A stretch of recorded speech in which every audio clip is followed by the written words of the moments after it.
Backstage Pass, Institute of Gaming. For more details, contact 7093965965965.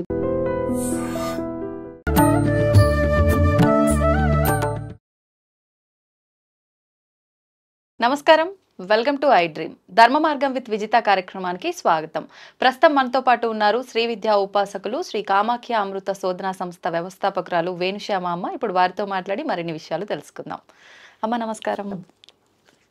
అమ్మ, మనం ఇంతకు ముందర మంత్రం యొక్క గొప్పతనం గురించి మాట్లాడుకునే సందర్భంలో శ్రీమాత్రే నమః గురించి మనం వివరణ ఇస్తున్నామమ్మ. దాని గురించి శ్రీ అంటే ఆల్రెడీ చెప్పాను. ఏంటి అంటే శ్రీ అంటే వాగ్భవకూటం, కామరాజకూటం, శక్తికూటం.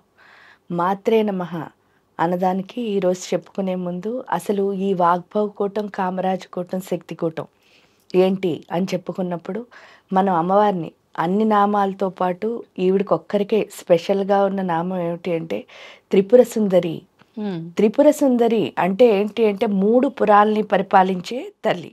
ఆ 3 పురాలు ఏంటి అంటే వాగ్భవకూటం, కామరాజకూటం, శక్తికూటం. ఈ 3 పురాల్ని పరిపాలిస్తుందని చెప్పడానికే మనకి లలితా సహస్రనామాలు తీసుకున్నప్పుడు కూడా మీకు 183 ఉన్నాయి. ఆ 183లో ఫస్ట్ 60 మామూలు ఏంటి అంటే స్థూల దేహాన్ని వర్ణిస్తున్నారు. అంటే భౌతిక శరీరం గురించి చెప్తారు. ఆవిడ కళ్ళు ఇలా ఉన్నాయి, ముక్కు ఇలా ఉంది, నోరు ఇలా ఉంది, చెవులు ఇలా అన్నీ చెప్తున్నారు. ఆ తర్వాత రెండోది వచ్చి 60 అంటే 120 వరకు ఎక్కడుంది. 61 నుంచి సూక్ష్మదేహం అంటే లోపలున్న ఆధ్యాత్మిక శరీరం. ఆ తర్వాత వచ్చిన మళ్ళీ ఏంటి అంటే 121వ లైన్ నుంచి 180 వరకు కారణదేహాన్ని. ఈ 3 అయిన తర్వాతే అసలైన ఆవిడ రూపం ఏమిటో చెప్పారు ఆ 3 లైన్లోనే. నిజంగా లలితా శాస్త్రంలో మొత్తం అంతా చెప్పింది ఏంటి అంటే ఇది ఇది ఇది ఇది ఇది ఇది. దీనికి శ్రీమాత్రే నమఃకి ఏంటండి సంబంధం అని అంటే శ్రీ అంటే ఆల్రెడీ మనకు అర్థమైంది. మాత్రే నమః అంటే కూడా ఏంటి అంటే లక్ష్మీ సరస్వతులను కళ్ళగా కలదు కాబట్టే శ్రీమాత్రే నమః. లక్ష్మీ సరస్వతులు కళ్ళుగా కలగడం అంటే ఏంటి? లక్ష్మి అంటే ఐశ్వర్యం మనకి తెలుసు, సరస్వతి అంటే జ్ఞానం. అంటే ఈ 2 కళ్ళు ఏంటంటే ఒకటి ఐశ్వర్యం, ఒకటి జ్ఞానం. కావాల్సిందే అవి కదా అవి. కానీ ఎప్పుడు వస్తాయి ఐశ్వర్యం, జ్ఞానం? అంటే నిజమైన ఐశ్వర్యం, జ్ఞానం కావాలంటే మనకేం రావాలి అంటే 3వ కన్ను ఓపెన్ అవ్వాలి. అది ఎవరు అంటే మాత్రే నమః అమ్మే. అంటే ఆ తల్లి యొక్క తత్వం ఏదైతే ఉందో అది ఎక్కడుంది అంటే 3వ కన్ను ఈ బ్రుకుటీలోనే ఉంది. ఈ జ్ఞాననేత్రం ఎప్పుడైతే ఓపెన్ అవుతుందో అప్పుడు అర్థమయ్యే ఒకే ఒక విషయం ఏమిటి అని అంటే అసలు ఎప్పుడు అంటే జ్ఞానం అంటే ఏంటో తెలుసు. జ్ఞానం అంటే ఏంటి అంటే నువ్వు బీ ఇన్ ప్రెజెంట్, వర్తమాన కాలంలో మాత్రమే ఉండు. అయిపోయింది నీకొద్దు, అవ్వాల్సింది నీకొద్దు. అంటే తర్వాత ఏమవుతుందో అని టెన్షన్ పడ్డాం అనుకోండి. అంటే ఇప్పుడు మనకు లేట్ అయింది, ఇక్కడికి రావాలి, మనకు 10 నిమిషాలు లేట్ అయింది. అయ్యో 10 నిమిషాలు లేట్ అయిపోతుంది, 10 నిమిషాలు లేట్ అయిపోతుంది అని గాబరా పడ్డంలో మనం ఏం చేస్తాము అని అంటే నెక్స్ట్ జరిగే రోజంత కార్యక్రమాన్ని పాడు చేసేస్తాం. అదే ఈ 10 నిమిషాలు మనం బ్యాలెన్స్ గా ఉండగలిగితే అప్పుడు ఏమవుతుంది? అసలు ఎందుకు అయిందో 10 నిమిషాలు లేట్ తెలియదు కదా. మొన్నే మీరు చూస్తే అహ్మదాబాద్ ఎక్కాలి, లండన్ వెళ్ళే ఫ్లైట్, ఒక అమ్మాయి ట్రాఫిక్ లో ఉండిపోయిందిట. 5 మినిట్స్ లేట్ అయింది, బోర్డింగ్ మూసేసాం అన్నారు, ఆ పాపను ఎక్కనివ్వలేదుట. కానీ అక్కడ ఏమైంది అంటే ఫ్లైట్ లో యాక్సిడెంట్ అయింది, అందరూ ప్రాణాలు కోల్పోయారు. కానీ ఈ అమ్మాయి ఇక్కడ ఉండిపోయింది. అప్పుడు మంచా చెడా అని ఆలోచించాం అనుకోండి, అంతా మన మంచికే అని చెప్పడానికి కారణం అదే. దానికి ఎగ్జాంపుల్ కూడా ఉంది. ఏంటి అంటే భారతంలో కౌరవులు, పాండవులు అంటే వర్తమాన కాలంలో ఉండడం ఎంత బెస్ట్ అన్నది మనం అర్థం చేసుకోవడానికి అంతకంటే లేదు. కౌరవులు, పాండవులు ఏం చేస్తారు అంటే పాచికలు ఆడారు. పాచికలు ఆడినప్పుడు శకుని మోసం చేశాడు పాండవుల్ని. అవేవో మాయా పాచికలు తెచ్చాడు, ఏమైంది అందుకని ఓడిపోయారు అని అంటారు. కానీ ఓడిపోయారు రైటే. ఓడిపోయి ఏం చేశారు అంటే అరణ్యవాసం, అజ్ఞాతవాసం చేశారు. ఆ చేసిన ఆ టైంలో వాళ్ళు మంచిగా ఏం చేశారు, వాళ్ళ కర్మలన్నీ వదిలించుకుని సాధనలు చేశారు. ఎందువల్ల వాళ్ళు గొప్పవాళ్ళు పాండవులు, ఎలాగూ ధర్మ మార్గపరులు. అన్ని సంవత్సరాలు అలా చేయడం వల్ల ఏమైంది అంటే ఫైనల్గా నెగ్గాల్సిన కురుక్షేత్రంలో ఏమైంది? నెగ్గారు.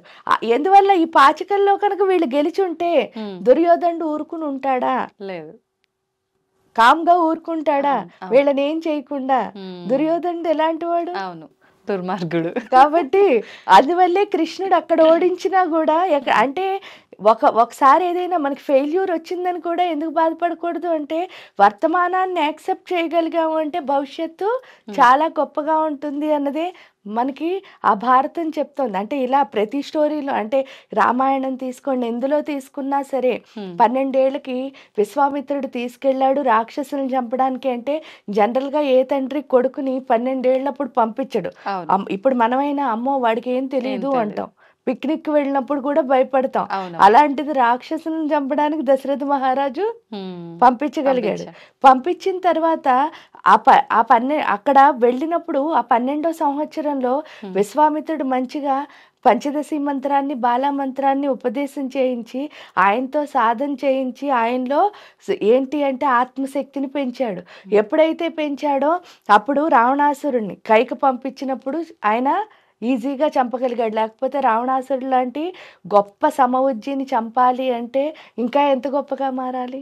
ఎందుకంటే శత్రువైనా ఆయన పొగడక తప్పదు. అంత గొప్పవాడు, తెలిసిన వాడు, గొప్పవాడు.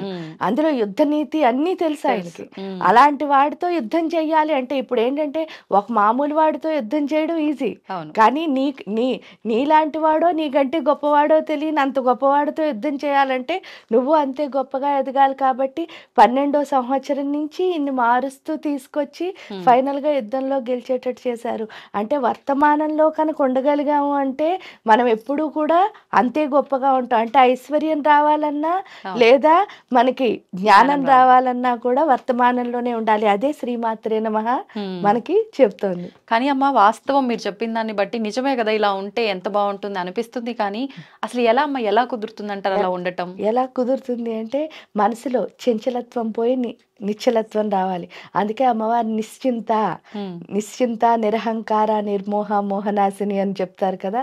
ఆ నిశ్చింత ఏంటంటే ఎప్పుడు ఎక్కువ ఆలోచనలు ఎవరికి ఉండవో వాళ్ళే ఎలా ఉంటారు అని అంటే నిరహంకార, అహంకారం లేకుండా ఉంటారు. అహంకారం ఎవరికి లేకుండా ఉంటారో నిర్మోహ అంటే మోహం అన్నది తీసేస్తుంది. మోహనాశిని పూర్తిగా మోహం అంటే అట్రాక్షన్స్ అన్నదాన్ని తీసేస్తుంది. మనం నిజం వైపు ఎంత బాగా ఉంటామో అంత నిశ్చిత. ఆ నిజం వైపు ఉండడం అంటే ఓన్లీ ఒకటే దారి. అదేంటి అంటే మీరు ఏ విద్యనైతే నమ్మారో, అంటే విద్య అంటే కూడా ఇదే చెయ్యాలి అని కాదు. మనకి మంత్రం చేస్తే ఏమవుతుంది అంటే తొందరగా, ఎందువల్ల అంటే వాళ్ళు ఆల్రెడీ అదే శక్తి ఉందని ఆ మంత్రంలో కనుక్కున్నారు. కాబట్టి ఆ మంత్రం చదవడం ద్వారా తొందరగా మనకి ఆలోచన రహిత స్థితి అన్నది వస్తుంది. అంతేకాకుండా ఇప్పుడు మీరు చేస్తున్న పనినే మీరు భక్తిగా భావించి చేయగలిగారు అంటే తప్పకుండా మీ ఆలోచన అన్నది మార్పు వచ్చేస్తుంది. ఎందుకంటే మీ పనిలో మీరు కష్టపడ్డం ఎప్పుడైతే, అందుకే సేవ అని చెప్తారు. అంటే పూజ ఏది చేసినా అన్నిటికంటే సేవ ప్రేమ అన్నదే ఫైనల్ అని చెప్పడానికి కారణం ఏంటంటే మన శరీరాన్ని ఎంత కష్టపెడతామో అంత ఆలోచన అన్నది తగ్గిపోతుంది. ఎందుకంటే మీరు కష్టపడ్డారనుకో ఇంకోళ్ళని మీరు తొందరగా ఏం చేయలేరు. ఇబ్బంది పెట్టలేము, ఒకటి వాటి గురించి మాట్లాడలేరు. ఇవన్నీ ఎప్పుడైతే తగ్గిపోయాయో మీ ఆలోచన మీ పని మీదే ఉంటుంది. కానీ అమ్మ, ప్రస్తుతం ఉన్న సమాజంలో ఇలా పాజిటివ్గా ఉండి మన పని మనం చేసుకుని ఎదుటి వారిని ఇబ్బంది పెట్టకూడదన్న ఆలోచన ఉన్న వాళ్ళు చాలా తక్కువ మంది ఉన్నారు. ఒకవేళ మనమే అట్లా ఉన్నాము అంటే చూస్తున్నాం కదా, వాళ్ళే ఎక్కువ ఇబ్బంది పడాల్సి వస్తుంది. ఇలాంటి దుర్మార్గపై ఆలోచనలు ఉన్న వాళ్ళ మధ్యలో బ్రతకడమే కష్టంగా మారిపోతుంది. అలాంటప్పుడు కొన్ని సందర్భాల్లో అనిపిస్తుంటుంది, నేను ఎందుకు ఉండొద్దు కన్నింగా, వాడు కన్నింగా ఉన్నాడు, ఏమైంది, వాడు బాగున్నాడు కదా, నేనే బాధపడుతున్నా అనవసరంగా అని వీళ్ళు మారటానికి ప్రయత్నించే వాళ్ళు కూడా చాలా మంది ఉంటున్నారమ్మా ఈ మధ్యలో. కానీ ఏంటి అంటే ధర్మం అన్నది ఎప్పుడు ఫైనల్గా, ఎందువల్ల మీరు పాండవులు కౌరవులు చూసినా, రాముడు రావణాసురుడు చూసినా ఫైనల్గా గెలిచేది ధర్మమే కదా. అంటే ఫస్ట్ హ్యాపీగా అనిపిస్తుందేమో, కానీ ఫైనల్ ఏంటి అని మనం ఆలోచించుకున్నప్పుడు మనం అసలు మారడం అవసరం లేదు అన్నది మనకు అర్థమవుతుంది. దానికి తోడు ఏంటి అంటే నిజంగా కూడా ప్రపంచం అంతా మీ చుట్టూ కన్నింగ్గా ఉన్నా మీరు ఉండకూడదు అని కనుక మీరు ఖచ్చితంగా నిర్ణయం తీసుకుంటే డెఫినెట్గా ప్రకృతి మొత్తం మీకు హెల్ప్ చేస్తుంది. అంటే వీళ్ళు మీకు ఏమైనా చేయాలన్నా ప్రకృతిలో ఏటో ఒకవైపు నుంచి మీకు అది జరగకుండా ఆపితే చాలు కదా, అది జరుగుతుంది కదా. అది జరిగినప్పుడు మీకు ఇంకా ఈ లిమిటేషన్స్ లో ఎందుకు వెళ్ళాలి? అది మనకు అర్థం అవ్వాలి అంటే తప్పకుండా ఏదో ఒక మంత్ర జపం చేయాలి. నేను ఎక్కువ చేయలేనండి అనిపించింది అనుకోండి, చక్కగా ఇదే చెప్తున్నాను కదా, నిశ్చింత నిశ్చింత నిశ్చింత అనుకున్నా చాలు, ఆ చింతలన్నీ పోతాయి. అమ్మ ఇప్పుడు భగవంతుడైనా అనుకుంటూ ఉంటాం ప్రతి ఒక్కరం కూడా, ఏదో ఒక టైంలో అనిపిస్తుంది ఏదైనా చెడు చేయాలి అని అంటే అది ఆలోచన వచ్చిన వెంటనే ఆచరణలో పెట్టేస్తాం తెలియకుండానే. అంటే భగవంతుడు దీనికి ఇంత తొందరగా సహకరించాడా అనిపిస్తుంది. ఏదైనా మంచి చేయాలి అని అంటే మీరు ఇందాక అన్నట్టుగా దానికి ఓపిక చాలా అవసరము, ఎన్నెన్నో నిందలు పడాల్సి వస్తుంది, ఇంకా అవసరమా అనే ఒక ఆలోచన స్థితికి కూడా తీసుకెళ్తుంది. అంటే భగవంతుడు కూడా మంచికి ఇన్ని పరీక్షలు ఎందుకు పెడుతున్నాడు అంటారు? అంటే మీ లైఫ్లో మీరు ఎంత పెద్ద పని చేయాలనుకుంటున్నారో అంత ఎక్కువ కష్టపడాలి అన్నది రూలు. ఓ అప్పుడు మీరు ఇప్పుడు చూడండి, అందరూ నార్మల్గా ఒక మనిషికి అన్నిటికంటే ఎక్కువ భయం ఏంటంటే ప్రాణం. అవును. నేను చచ్చిపోతానేమో అని భయపడమే మనకి అంటే నార్మల్గా పెద్ద భయం. అంటే ప్రతి క్షణం చచ్చిపోతానంటూ ఏం చేస్తున్నావు, ఎప్పుడో చచ్చిపోవాల్సిన చావుని ప్రతిరోజు చచ్చిపోతున్నావు. అది ఎక్కడి వరకు అది స్వార్థం అవుతుంది. కానీ నేను చచ్చిపోతే వీళ్ళు ఎలా బతుకుతారో అనుకోవడం ఏదైతే ఉందో అది ఎలా, అదేమవుతుంది, అది ఇంకో రకమైన భయం. అదేమిటి అని అంటే ఈ సృష్టిలో నువ్వు దేన్ని ఆపలేవు, నువ్వు లేకపోయినా ఏ పని ఆగదు. ఎందుకంటే నీ ముందు ఈ సృష్టి జరిగింది, నీ తర్వాత ఈ సృష్టి జరిగింది, జస్ట్ మధ్యలో నీ పాత్ర నువ్వు చేస్తున్నావు. ఇది ఏంటి అంటే ఒక చిన్న సంఘటన చెప్తానంటే, నిన్నే నేను ఒక చోట ఒక ఆర్టికల్ చదివా. ఆ ఆర్టికల్లో ఏంటి అంటే స్వాతి వీక్లీలో యుద్ధనపూడి సులోచనారాణి గారని ఆవిడ నవల్స్ బాగా వచ్చేవి. వస్తే ఆవిడని ఒకళ్ళు అడిగారట ఒక ప్రశ్న. ఏమని అడిగారు అంటే, ఒక పత్రికా విలేకరు ఇలాగే అడిగారట, ఇప్పుడు మీరు ఇంత సక్సెస్ఫుల్ ఉమెన్ కదా, ఎవరైనా కనుక ఇలాగే అవ్వాలి అంటే మీరు ఇచ్చే సలహా ఏమిటి అంటే, జనరల్గా ఏంటి అంటే ఆడవాళ్ళకి పక్కింట్లో ఏమవుతుందో చూడడం బాగా అలవాటు. అందువల్ల అది పట్టించుకోకుండా నా పని నేను చేసుకుంటాను అని చెప్పేసి మన పని మనం చేస్తూ మధ్యలో వచ్చిన కొమ్మలన్నిటికీ హెల్ప్ చేసుకుంటూ వెళ్ళిపోయాం అనుకోండి, ఎప్పుడూ హ్యాపీగా ఉంటామని చెప్పారు ఆవిడ. అప్పుడే మనం సక్సెస్ అవుతాం లైఫ్లో. ఎందుకు అని అంటే జనరల్గా డీవియేషన్స్ ఎందుకు ఉంటాయి అంటే, ఇక్కడ ఎడానాడికి చాలా శక్తి ఉంటుంది. అంటే స్త్రీకి ఉన్నదే ఎనర్జీ. ఆ ఎనర్జీ ఏం చేస్తూ ఉంటుందంటే ఎప్పుడూను స్పీడ్గా చేయిస్తుంది పని. అంటే ఇక్కడ తప్పు రైటు కాదు, అంటే మీరు అన్నట్టు చూడండి, అంటే తప్పు పని స్పీడ్గా అవుతుంది, రైట్ పని స్లోగా అవుతుంది లేదు. ఏదైనా స్త్రీ అనుకుంది అంటే ఇమీడియట్ యాక్షన్ ఉంటుంది. Okay okay. పురుషుడు ఏంటి అంటే ఆయనకి పింగళానాడులో శక్తి ఉంటుంది, అందుకని ఆయన ఏం చేస్తూ ఉంటాడు, ఎక్కువ ఆలోచిస్తాడు. అంటే ఇది ఎలా చేయాలి, చేస్తే ఏమవుతుంది, ఇవన్నీ పురుష శక్తి. స్త్రీ శక్తి ఏంటంటే ఇమీడియట్ యాక్షన్. ఎప్పుడైతే ఇమీడియట్ యాక్షన్ అంటే మంచి అయినా చెడైనా ఇమీడియట్ గానే యాక్షన్. అది అసలు పెళ్లి అన్నది పెట్టడానికి రీజనే అది. ఏంటి అంటే వీళ్ళు తొందర అంటే అన్ని ఫాస్ట్ గా చేయాలి, వీళ్ళు స్లోగా చేస్తారు. వీళ్ళ ఆలోచన శక్తిని ఫాస్ట్ ని కలిపితేనే సమాజం ముందుకు వెళుతుంది. కరెక్ట్. అందులో మళ్ళీ అంటే వయస్సును బట్టి కూడా ఈ పెళ్లి నిర్ధారణ ఇదంతా కూడా చేయడం జరిగింది కదమ్మా. అంటే ఆలోచన విధానం ఆడవారికి అయితే ఈ వయసు, మగవారికి అయితే ఈ వయసులో అని చెప్పి అన్ని అలా ఒక దగ్గర డిజైన్ చేయడం జరిగింది. డిజైన్ ఎందుకు చేశారంటే స్త్రీకి తొందర చాలా మెచ్యూరిటీ ఎక్కువ ఉంటుంది. అంటే ఆర్గనైజేషన్ స్కిల్స్ చాలా బాగుంటాయి. ఎందువల్ల అంటే ఇంట్లో తను అన్ని సర్దడం, ఏమీ లేకపోయినా ఇల్లు సర్దుకుని వెళ్ళడం, ఇవన్నీ స్త్రీకి ఎక్కువ ఉంటాయి. పురుషుడికి ఏంటి అంటే మెచ్యూరిటీ అన్నది కొంచెం లేటుగా ఉంటుంది. ఎందువల్ల అంటే ఎప్పుడైతే ప్లానింగ్ మాత్రమే ఉందో, యాక్షన్లో లేమో, అప్పుడు ఏమవుతుంది, మీరు ప్లాన్ వేస్తారు కానీ అది ఎలా చేయాలో తెలియదు కదా. అందువల్ల చిన్న వాళ్ళని ఎందుకు చేశారు అని అంటే, ఈవిడికి మెచ్యూరిటీ లెవెల్ ఎక్కువైపోయి ఆయనకి తక్కువయ్యాయి అనుకోండి, అప్పుడు ఫైటింగ్స్ ఎక్కువ అవుతాయి కదా. అందువల్ల ఏంటి, అందులో ఈవిడ శక్తి స్వరూపం. అందువల్ల ఏంటి అంటే డెఫినెట్ గా డామినేషనే ఉంటుంది. ఆ డామినేషన్ తట్టుకోవాలి అంటే ఆయన కూడా అదే మెచ్యూరిటీలో ఉండాలి. అందువల్ల ఈక్వల్ వయసు వద్దు అని చెప్పడానికి కారణం ఏంటంటే, లైఫ్ సాఫీగా జరగాలి అంటే కొంచెం పెద్దవాళ్ళని చేసుకుంటేనే బెస్ట్. అలా కాకుండా ఏంటంటే ఇద్దరు మంచిగా మెచ్యూరిటీ ఉన్న వాళ్ళు ఉన్నారనుకోండి, ఒకే వయసు చేసుకున్నా ఏం పర్వాలేదు. అంటే ఒక్కొక్క ఫ్యామిలీలో చిన్నప్పటి నుంచి రెస్పాన్సిబిలిటీ తీసుకున్న అబ్బాయిలు కూడా ఉంటారు. అప్పుడు ఇద్దరు కలిసి ఒకే వయసు వాళ్ళు చేసుకున్నా ఏమీ అవ్వదు, వాళ్ళు హాయిగా లైఫ్ ఏదైనా అర్థం చేసుకునే దాన్ని బట్టి ఉంటుందేమో కదమ్మా. ఇప్పుడు ఒకప్పుడు ఇవన్నీ చూసేవాళ్ళు కానీ ఇప్పుడు ఇవన్నీ కూడా చూడట్లేదు. దాని వల్లేనో ఏమో తెలియదు, కొంతమంది బాగుంటున్నారు, కొంతమంది పెళ్ళైన కొన్ని రోజులకే, నెలలు కూడా కాదు కొన్ని రోజులకే విడిపోతున్నారు. అసలు ఏంటమ్మా అంటే మనకు వివాహం అయ్యే తంతు అంతా కరెక్ట్ గానే ఉంటుంది, ఒకప్పట్లా అవుతుందా అని అంటే అదొక క్వశ్చన్ మార్క్. మళ్ళీ మంత్రాలు చదవడం దగ్గర నుంచి మనం పాటించే విధానం దగ్గర నుంచి ప్రతి ఒక్కటి క్రమంగా జరుగుతూనే ఉంది. అయినా ఎందుకు కరెక్ట్ గా ఉండట్లేదు అంటే అండర్స్టాండింగ్ లేకపోవడం అనుకోవచ్చా, ఇంకేదైనా రీజన్ ఉంది అనుకోవచ్చా? రీజన్ ఏంటి అంటే ఇండివిజువాలిటీ అని ఒకటి పెట్టుకున్నారు. ఆ ఇండివిజువాలిటీలో ఏంటి అంటే చదువుకున్నాను అనుకుంటూ అవిద్యా స్వరూపుల కింద ఉంటున్నారు. అందుకే అమ్మవారిని విద్య అవిద్యా స్వరూపిణి. విద్య ఏంటి అంటే ఎప్పుడు అనుభవంగా ఉండాలి. అంటే ఇప్పుడు సపోజ్ చూడండి, మీరు చదువుకుంటారు, చదువుకుని ఏదో జాబ్ కోసం అని చదువుకున్నారు. నిజంగా అంటే డాక్టర్ చదువు, ఇంజనీర్ చదువు, ఇంకేదైనా చదవండి, మీ చదివిన చదువు మీ జాబులో ఎప్పుడు పనికొస్తుంది అంటే మీరు అక్కడ చెయ్యగా వచ్చిన అనుభవం మీకు పనికొస్తుందా, ఈ ఫస్ట్ నుంచి చదువుకున్న చదువు పనికొస్తుందా? రియల్ గా చెప్తే ఇది ఏంటి అంటే మనకు అర్థం చేసుకోవడానికి ఒకటి అంతే, అంటే ఇది అని ఫైనల్ గా. కానీ ఇక్కడికి వచ్చేసరికి అనుభవం మాత్రమే పనికొస్తుంది.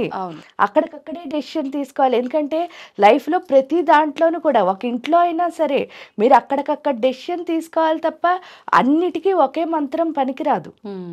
అది తెలియాలి అంటే ఫస్ట్ ఆఫ్ ఆల్ ఏంటి అంటే నేను చదువుకుంటున్నాను అంటే మార్కులు మాత్రం వస్తున్నాయి. ఎందుకు అంటే దాంట్లో అనుభవం లేదు, బట్టి పడుతున్నాం, చదువుకుంటున్నాం. ఇప్పుడు ఏంటంటే 600 మార్కులు కూడా వచ్చేస్తున్నాయి. అసలు లాంగ్వేజెస్ లో వెయ్యరు, కానీ ఇప్పుడు ఎలా వస్తున్నాయో వచ్చేస్తుంది. చిన్న పులి స్టాప్ కామ పోయినా అక్కడ ఒక మార్క్ కట్టు, అలాంటి 600 వస్తున్నాయి అందరికి. కానీ అది ఎందుకు పనికి రావటం లేదు అంటే ఇదేమవుతుంది, నీకు ఇప్పుడు సపోజ్ చూడండి, మీరు కష్టపడి ఏదైనా సాధించారు, అప్పుడు మీకు దానివల్ల గుండెల్లో ఏమొస్తుంది, ఆనందం వస్తుంది. అదే మీకు ఏ కష్టం లేకుండాను ఏదో మీరు ఇందాక చెప్పిన కన్నింగ్ పనో తొంటరి పనో చేసి సంపాదించారు, అప్పుడు మీ గుండెకి హ్యాపీనెస్ వస్తుందా? ఉండదు. అంటే ముందర మనం ఏ స్టెప్ వేయాలన్నా మన దగ్గర ఆ నాలెడ్జే లేదు, భయపడుతూనే ఉండాలి. అందువల్ల ఏమవుతుంది, వీళ్ళు కష్టపడ్డారు అంటే ఊరికే అంటే చదివారు, దానివల్ల గుండెకి ఏం అనిపించటం లేదు. ఎందుకంటే నీకంటే నాకు ఎక్కువ మార్కులు రావాలంతే, అందుకని నేను చదువుతున్నాను. అందువల్ల నాకు నాకు దేని మీద ఇష్టం ఉండి నేను చదవాలి, చదువు మీద ఇష్టం ఉండి చదవాలి. మీకంటే ఎక్కువ రావాలని చదవకూడదు. అంటే అక్కడే నేను డీవియేట్ అయిపోయాను. కాంపిటీషన్ అంటే అదే కదా. ఎప్పుడైతే డీవియేట్ అయిపోయానో ఆ చదువు వల్ల నా గుండెకి హ్యాపీనెస్ లేదు. హ్యాపీనెస్ ఎప్పుడైతే లేదో నేను ఆ హ్యాపీనెస్ ఏంటి ప్రతి దాంట్లోనూ వెతుక్కుంటున్నాను. ఫైనల్ గా వచ్చేసరికి ఏమవుతుంది, భర్త భార్య అంటే నేను చెప్పినట్టు నువ్వెందుకు వినవు అనిపిస్తుంది, నువ్వు చెప్పినట్టు నేను ఎందుకు విన్ను అనిపిస్తుంది, అంతే విడిపోతున్నారు. కానీ ఏంటి అంటే ఇద్దరు ఒకళ్ళు చెప్పినట్టు ఒకళ్ళు అర్థం చేసుకుని అక్కడ ఏది రైటో అది, ఎందుకంటే మన ఇద్దరికి సంబంధించింది కదా కుటుంబం అంటే. అంటే ఇద్దరిలో ఎవరు, ఇప్పుడు చూడండి, మీ డబ్బులు మీవి, నా డబ్బులు నావి అని ఒకే ఇంట్లో ఉన్నాం అనుకో, మీ మాట మీ తిండి మీది, మీ టైం ప్రకారం మీరు తింటారు, నా టైం ఇంకా మన ఇద్దరం ఏం మాట్లాడుకోనప్పుడు మన మధ్యలో కమ్యూనికేషన్ గ్యాప్ ఎప్పుడైతే వస్తుందో మన ఇద్దరి పైన మనకేమీ ప్రేమ లేదు, రిలేషన్ లేదు. రిలేషన్ లేనప్పుడు విడిపోవడం ఈజీయే కదా, అంతే కదా, అలాగే అవుతుంది అంతే. అంటే ఎప్పుడైతే అనుభవంతో లేని విద్య మన దగ్గర ఉందో అది అహంకారానికి హేతువు. అందుకే చెప్తా, అహంకారం ఎప్పుడైతే వచ్చిందో విద్య అవిద్యా స్వరూపిణి. అహంకారం ఎప్పుడైతే వచ్చిందో ఇంకా అహంకారం మధ్యలో అసలు జ్ఞానానికి తావు ఉండదు.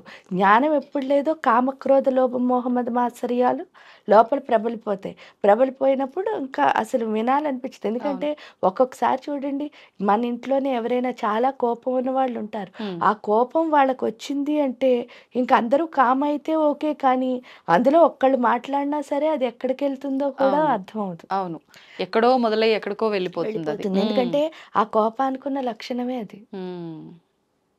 అంతవరకు తీసుకురాకూడదు అనుకుంటే మిగతా ఇంట్లో అందరూ అంటే వీళ్ళకి కూడా అలాంటి కోపం లేకపోతే అందరూ కామ్గా ఉండిపోతారు. అవును, ఆ తర్వాత మళ్ళీ మాట్లాడుకుంటే వాళ్ళు బాగానే మాట్లాడతారు. కానీ ఆ పీక్ మూమెంట్ ఏదైతే ఉందో అది దాటలేకపోతున్నారు. ఎందుకు అంటే ప్రతి క్షణం ఆ కోపంతో రగిలిపోతున్నారు. అవును, ఎక్కువ తక్కువ అనే భావన, మీరు అన్నట్టుగా అహంకారము.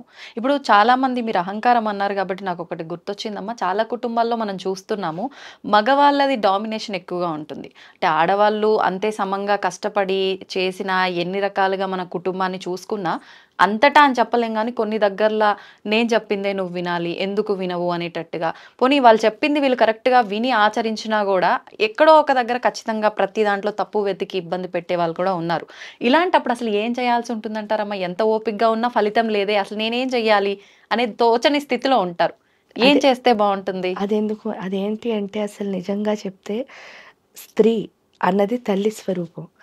పురుషుడుని పెళ్లిలో కూడా చెప్తారు, ఏడో బిడ్డ కింద స్వీకరించమని. అప్పుడు మీ కొడుకు మీతో ఉన్నాడు, వాడు మాట వినట్లేదు అనుకోండి, మిమ్మల్ని ఇలా, ఎందుకంటే కొడుకులకు చూస్తారు, కొడుకులు కూతుళ్ళు నేను చెప్పిందే నువ్వు విను అంటారు. విను అంటే మనం ఏం చేస్తాం, కాసేపు వింటాం.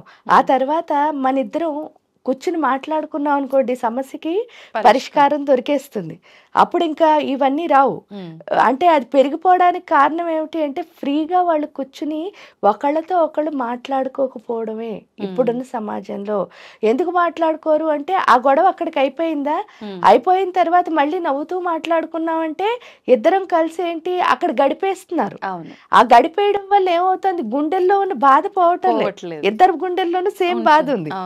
బాధ పోకపోవడం వల్ల మళ్ళీ సిచ్యువేషన్ వచ్చేసరికి దెబ్బలాడేసుకుంటున్నారు. అంతే అంతే అమ్మా. మళ్ళీ కొంతసేపు అయ్యేసరికి అలా కలిసి ఉండేవాళ్ళు కొంతమంది అయితే, కొంతమంది కలిసి ఉండట్లేదు, అంతే తేడా. కానీ ఒకే ఇంట్లో ఉన్న వీళ్ళు కలిసి ఉండనట్టే లెక్క. ఎందుకంటే మళ్ళీ ఆ సిచ్యువేషన్ మన లైఫ్ లోకి వచ్చింది అంటే, ఇప్పుడు సపోజ్ చూడండి, ఒక విషయం మీద మీరు ఎవరో ఇద్దరు కొట్టుకున్నారు, ఒక భార్యాభర్త, ఇప్పుడు చెప్పండి మీరు డామినేషన్, ఆ డామినేషన్ అనే విషయం మీద కొట్టుకున్నప్పుడు ఆ తర్వాత కొంచెం సేపు పోయిన తర్వాత వాళ్ళు వీళ్ళు కూర్చుని మాట్లాడుకుని నేను ఇందుకు చేశాను అని కనుక ఆవిడ చెప్పగలిగారు అనుకోండి వారికి, అప్పుడు ఏమవుతుంది, అతను కూడా అర్థం చేసుకున్న తర్వాత ఇంకా మళ్ళీ అదే సిచ్యువేషన్ వచ్చినా మొన్న అది అయ్యింది కదా కాబట్టి ఇదేమో అని ఆలోచించే స్థితి వస్తుంది. ఎప్పుడైతే మీరిద్దరూ మాట్లాడుకోవటం లేదో, ఇప్పుడు నవ్వుతూ ఉన్నాం కదా అని వదిలేస్తున్నారు, కానీ అది క్యారీ ఫార్వర్డ్ అయిపోతుంది లైఫ్ అంతా.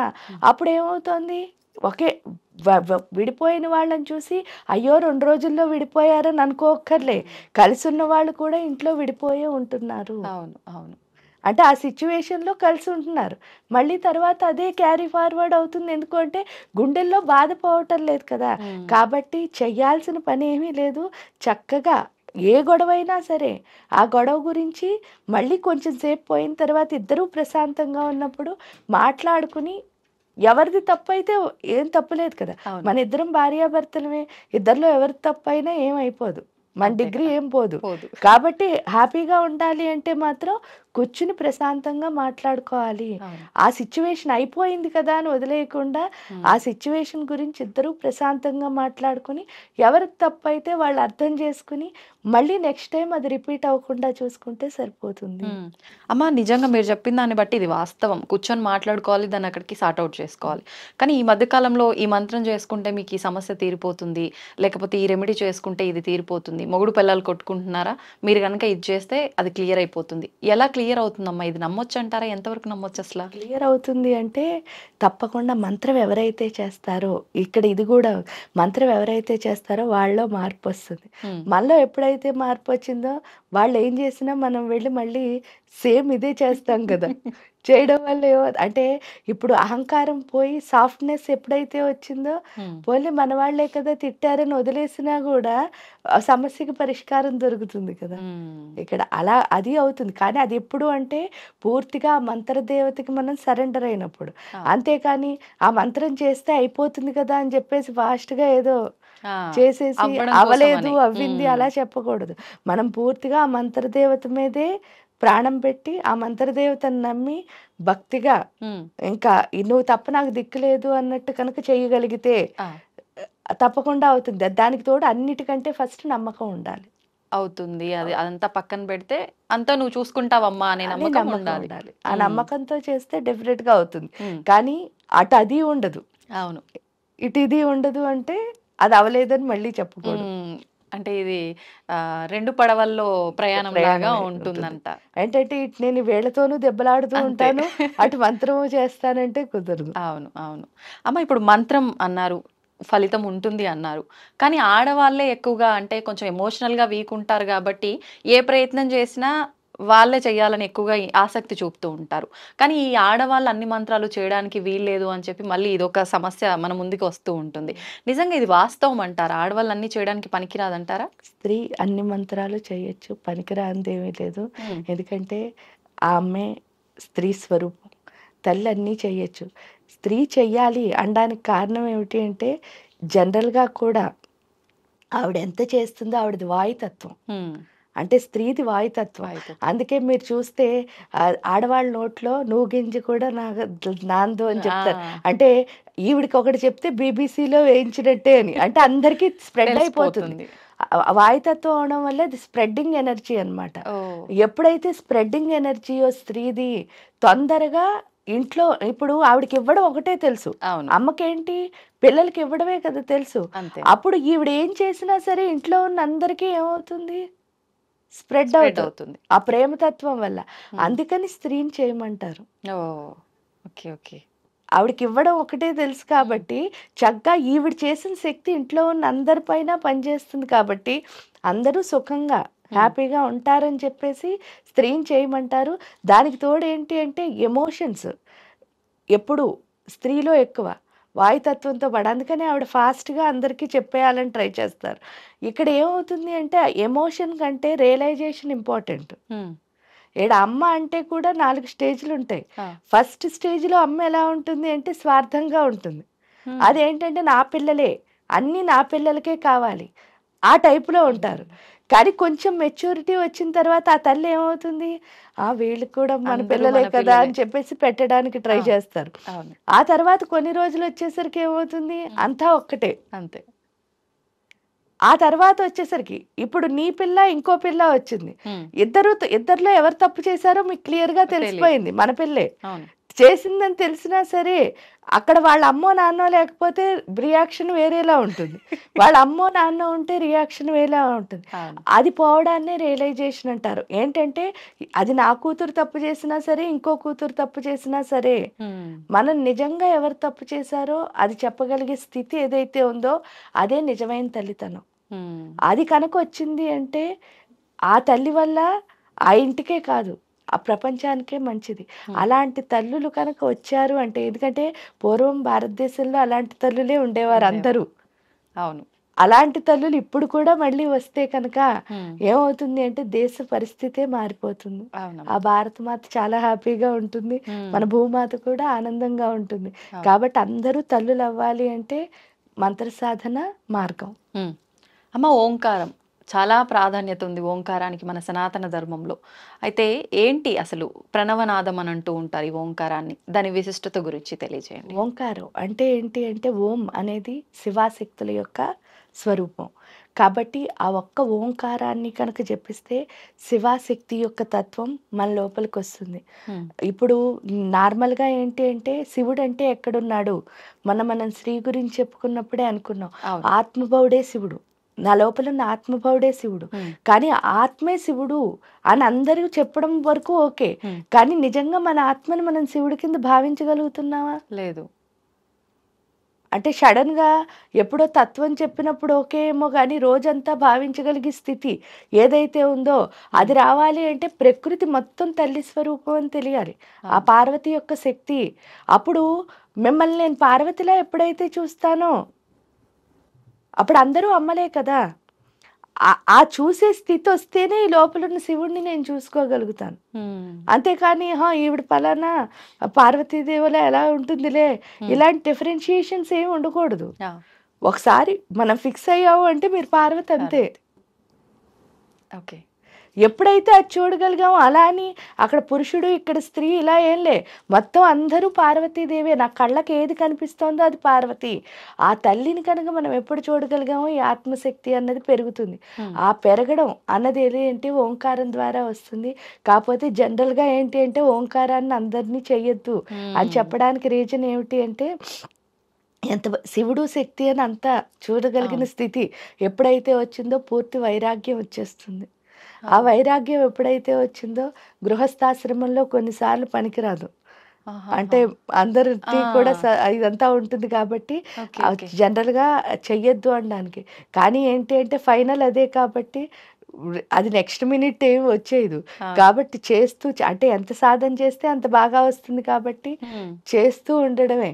ఆ చేయడం ద్వారా ఎప్పుడు మనం రీచ్ అవ్వగలిగాము, ఎందుకంటే అది కూడా ఒక అదృష్టమే కదా. అంతే.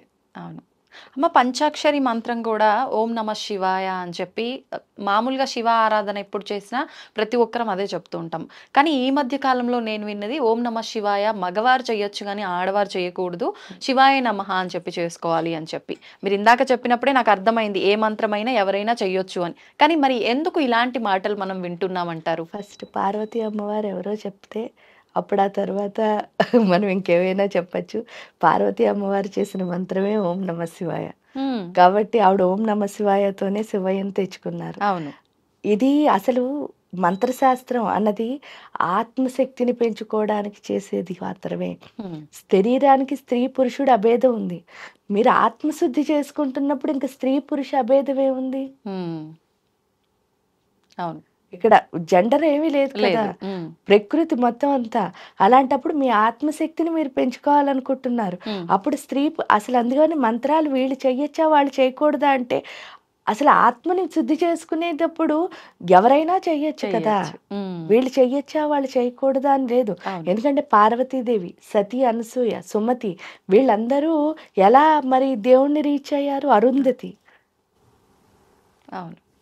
మరి వాళ్ళందరినీ మనం సంకల్పం చెప్పినట్టు చెప్పుకుంటున్నాం కదా. అరుంధతి వశిష్టాభ్యో నమః, సీతారామాభ్యో. ఫస్ట్ వాళ్ళ పేర్లే చెప్పారు చెప్పాలి అంటే. ఎందుకు అని అంటే ఆత్మశుద్ధి అన్నది ప్రతి ఒక్కళ్ళకి అవసరం. ఇక్కడ స్త్రీకి పురుషుడికి అని అందరికీ అవసరం. ఎవరైనా చెయ్యొచ్చు. కాబట్టి వీళ్ళు చెయ్యొచ్చా వాళ్ళు చేయకూడదా అన్నది అసలు క్వశ్చన్ కాదు. ఎందుకు అంటే ఆత్మని శుద్ధి చేసుకోవాలనుకున్న ప్రతి ఒక్కళ్ళు చేసుకోవచ్చు. పైగా గురూజీ ఎప్పుడూ ఒకటే అడిగేవారు, ఏంటంటే నాకు అర్హత ఉందా అని చాలా మంది వచ్చి అంటారనమాట. నేను ఉపాసన చేయాలనుకుంటున్నానండి, శ్రీ విద్యా ఉపాసన, నాకు అర్హత ఉందా అండి అంటారు. అంటే వినయంగా మంచిగా అడిగినప్పుడు గురూజీ ఒక్కటే చెప్పేవారు, నీ మనసులో ఒక ఆలోచన వచ్చిందంటేనే అమ్మవారు అర్హత ఇచ్చినట్టు, కాబట్టి నువ్వు హ్యాపీగా నేర్చుకోవచ్చు అని చెప్పేవారు. ఓకే అమ్మ. ఇప్పుడు శ్రీ విద్యా ఉపాసన అన్నారు కదా, నియమాలు ఎక్కువగా పాటించాల్సి ఉంటుందేమో అనుకుంటారు. అది వాస్తవమే అంటారా? అంత ఈజీ కాదు శ్రీ విద్యా ఉపాసన. శ్రీ విద్యా ఉపాసన అన్నది నిజంగానే ఈజీ కాదు. ఎందుకంటే చూడడానికి చాలా సింపుల్ గా అనిపించే కష్టమైన పని అది. ఎందువల్ల అంటే అమ్మని ఈ సృష్టిలో లైఫ్ లో ఎవరినైనా మోసం చేసేయగలుగుతాం ఈజీగా, కానీ తల్లిని అసలు ఎప్పుడూ మోసం చేయలేం. ఎందుకు అంటే ఆవిడ అందుకే సహస్రాక్షి. ఈవెన్ ఇంట్లో తల్లినైనా మీరు చూస్తే మనం ఏం చేసినా సరే నెక్స్ట్ మినిట్ ఆవిడ కనిపెట్టేస్తుంది, ప్రతి కదలిక ఆవిడకి తెలిసిపోతుంది. ఎందుకు అంటే తల్లి మన అంటే ఆవిడ ఆత్మకి మన ఆత్మకి చాలా కనెక్షన్ ఉంటుంది. అందువల్ల మనం ఎక్కడ ఏం చేసినా సరే అమ్మకి ఈజీగా తెలిసిపోతుంది. పిల్లలు ఎక్కడైనా చేయనివ్వండి, వాళ్ళు ఏదో చేసి వచ్చారు, ఆవిడ కనిపెట్టేస్తుంది మొత్తానికి. సో ఆ తల్లి అయితే మన సాక్షిభూతమై మన్నే చూస్తూ ఉంటుంది. కాబట్టి ప్రతి క్షణం ఏంటంటే అమ్మని చాలా ఈజీగా కన్విన్స్ చేయొచ్చు అనుకునే పరిస్థితి ఉంటుంది, కానీ అస్సలు కన్విన్స్ చేయలేనిది ఎవరైనా ఉంటే అది తల్లి. ఎందుకు అని అంటే ఆవిడకి అన్నీ తెలుసు. కాబట్టి మనలో ఏంటి అంటే ఒక్కొక్క అంటే చిన్ని తప్పు కూడా ఉండకూడదు. మనలో ఉన్న ప్రతి లోపాన్ని బయటకు తీస్తుంది. అందుకని శ్రీ విద్యా ఉపాసన నిజం అంటే ఇది శరీరానికి సంబంధించిన నియమాల కంటే ఆత్మ నిబంధనలు చాలా ఇంపార్టెంట్ శ్రీ విద్యా ఉపాసనలో. ఏంటమ్మా ఆత్మ నిబంధన? ఆత్మ నిబంధనలు అంటే ఏంటంటే నేను ఒకటి కమిట్ అయ్యాను. దీక్ష అంటే అదే కదా, దీక్షిత దైత్య సమని.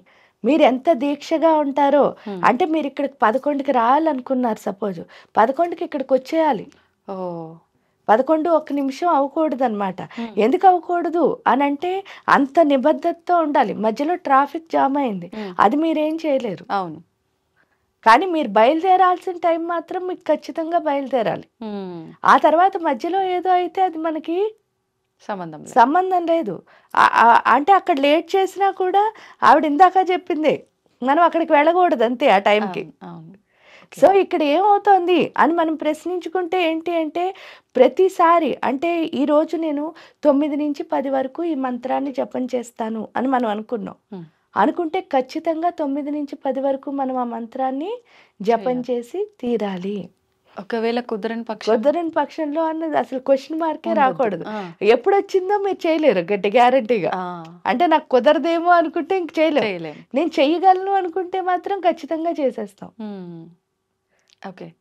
ఆ పరిస్థితి మనకి అలా క్రియేట్ అవుతుంది. ఎందుకంటే మనం ఒక మంచి పని చేద్దాం అనుకుంటే ఎంతో రోజులు కాదు, ఒక 10 days కనుక మీరు కమిట్ అంటే 10 days సమస్యలు వస్తాయి.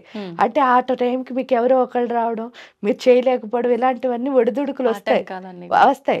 వచ్చినా సరే నేను అనుకున్నాను కదా కూర్చుంటాను అని చెప్పి కనుక మీరు దీక్షగా 10 రోజులు కూర్చోగలిగితే 11వ రోజు నుంచి అసలు మీరు ఏమీ కష్టపడక్కర్లే, ఆటోమేటిక్గా అయిపోతుంది.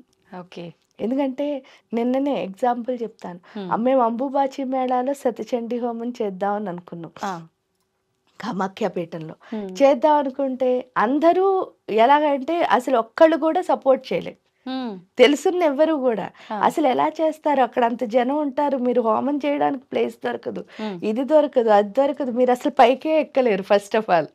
ఎందుకంటే పైకి ఎక్కలేమంటే మనకి కొండ కిందనే నుంచి నడిచే వెళ్ళాలి పైకి. ఇవన్నీ కారణాలు చెప్పారు. చెప్తే సరే ఏదో ఒక తావు దొరుకుతుంది కదా, అమ్మని నమ్మి వెళదాము, ఎప్పుడు చేయలేదు కదా, ఫస్ట్ టైం అంబుబాచి మేళాలో అంటే ఈ 18 పీఠాల్లో వరుసగా చేస్తున్నాం కాబట్టి ఈ టైం అక్కడ ప్రీషియస్ కాబట్టి ఆ టైంలోనే చేద్దాము అని అనుకుని సరే అందరూ అలా చెప్పినా నువ్వు ఉన్నావు కదా అని చెప్పాము, ఆవిడకి దండం పెట్టాం. కానీ ఒక్కటి కూడా కష్టపడకుండా అది ఎలా వచ్చింది అంటే ఏమీ తెలీదు. అంటే ఏమి అసలు అంటే ఇలా పలానా వాళ్ళు పలుకుబడి అసలు ఏమీ చేయలే. కానీ వాటంతట అవే సమకూరే, హ్యాపీగా హోమం చేసుకున్నాం, హాయిగా వచ్చేసాం అంతే. అంటే దీన్ని బట్టి మీరు ఇందాక అన్నట్టు మనకు ఆ చెయ్యాలి చేస్తాం ఖచ్చితంగా అనే భావన ఉండాల్సిందే. అంటే అదొక్కటే ఉండాలి.